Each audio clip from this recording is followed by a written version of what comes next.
Halo teman-teman semuanya, kenalin nama aku Dava dan ini adalah tugas mata kuliahku dengan judul kalau bisnis kamu kena hack, maka selesai. Oke, langsung aja. Jadi, coba bayangin situasi di mana kamu punya toko online yang sudah kamu bangun dengan susah payah selama 2 tahun. Pelanggannya udah ratusan, transaksinya udah ribuan setiap bulan. Tapi di suatu pagi, kamu bangun, membuka laptop, dan mendapati semua data pelanggan kamu sudah tersebar di internet.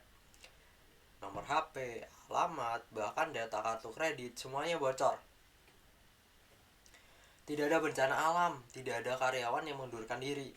Tapi dalam satu malam, bisnis kamu runtuh. Ini bukan cerita fiksi, ini terjadi setiap hari di seluruh dunia, termasuk di Indonesia. Di video ini, aku ingin mengajak kamu untuk memahami hal yang sering dianggap remeh oleh banyak pebisnis, yaitu cyber security. Dan kenapa ini bukan hanya tanggung jawab IT, tapi tanggung jawab setiap orang yang menjalankan bisnis digital. So, apa sih cyber security itu? Gampangannya gini, kalau kamu punya toko fisik, kamu pasti pasang kunci pintu kan? Atau memasang CCTV, atau bahkan mungkin mempekerjakan seorang satpam. Nah, cyber security itu sama seperti itu, tapi untuk toko digital. Jadi, cyber security adalah cara melindungi komputer, data, dan sistem kamu dari orang yang nggak berhak. Dan ini bukan tentang aplikasi antivirus aja. Cyber security itu luas banget. Mulai dari cara bikin password yang aman, sampai gimana cara menyimpan data pelanggan dengan aman. Ada beberapa ancaman yang paling sering mengincar bisnis digital, khususnya yang baru berkembang. Yang pertama ada phishing. Phishing itu intinya hacker menipu kamu supaya kamu memberikan hak aksesnya kepada hacker.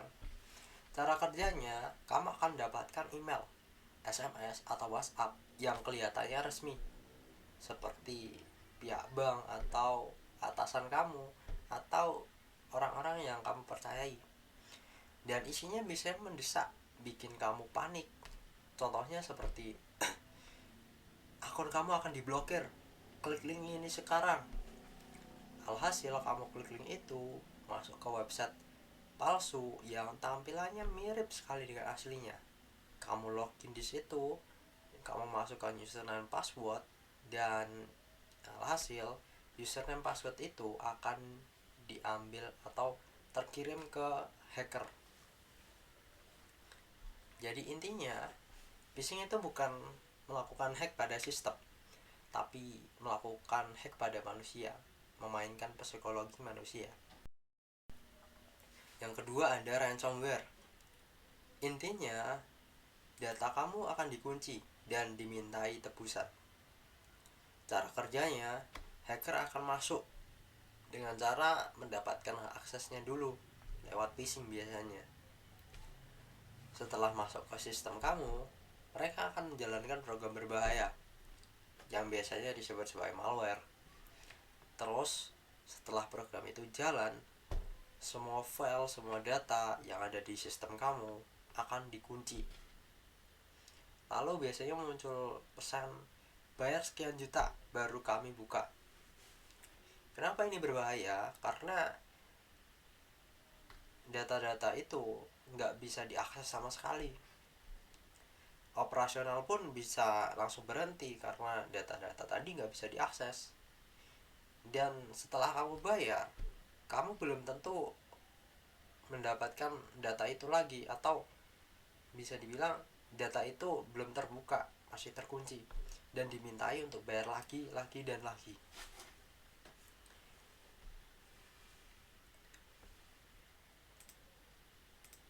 Terus yang ketiga ada kebocoran data. Intinya data kamu itu dicuri tanpa kamu sadari. Hacker masuk diam-diam ke dalam sistem kamu, mereka diam-diam mengcopy data-data itu dan dijual di internet. Kenapa ini berbahaya? Karena reputasi bisnis kamu bisa hancur dan kamu juga bisa kena regulasi yang ada.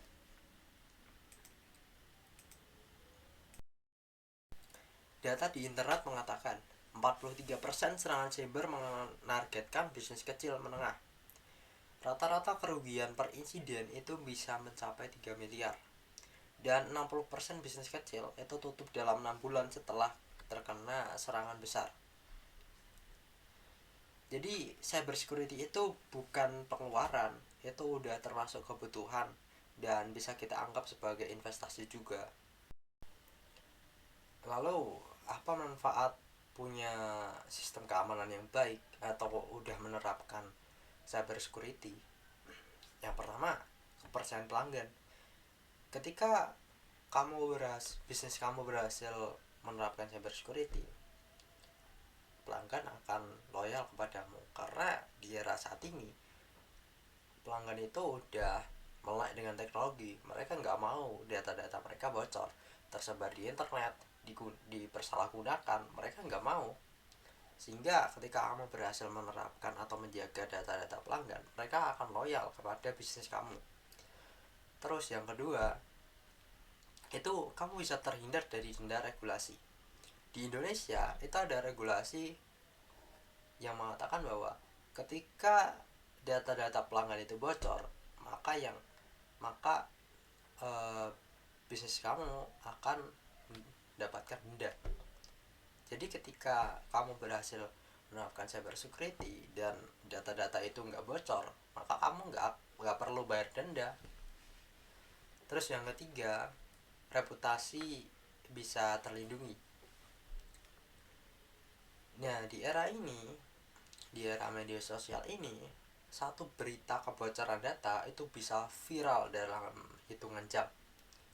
Dan membangun reputasi itu butuh bertahun-tahun, tapi menghancurkannya hanya butuh satu malam atau bahkan lebih singkat lagi.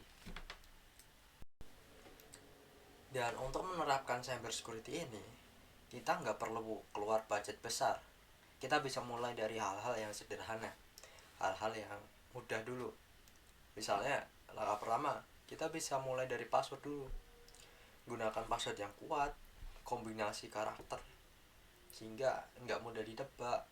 Dan bisa menerapkan pergantian password setiap berapa waktu sekali gitu. Misal 6 bulan sekali ganti password. Itu udah aman banget.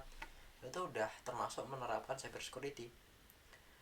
Dan yang kedua, kita bisa backup data secara rutin.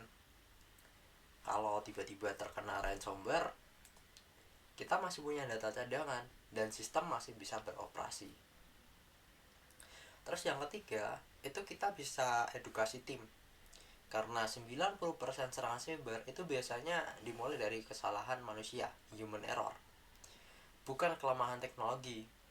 Jadi kita bisa mengajari karyawan kita gimana cara mengenali email phishing, tidak klik link sembarangan, dan lain sebagainya.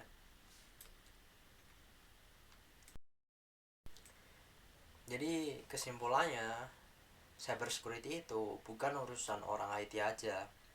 Ini adalah fondasi dari bisnis digital yang sehat. Di era sekarang, aset paling berharga itu bukan mesin atau gedung, tapi data.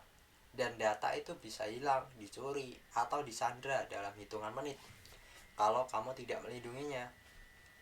Kamu gak harus jadi ahli keamanan, tapi kamu harus sadar bahwa ancaman itu nyata. Dan ada langkah-langkah sederhana yang bisa kamu mulai hari ini. Karena pada akhirnya menjaga keamanan bisnis digital kamu adalah bagian dari tanggung jawab profesional kita semua. Termasuk kita sebagai calon profesional IT.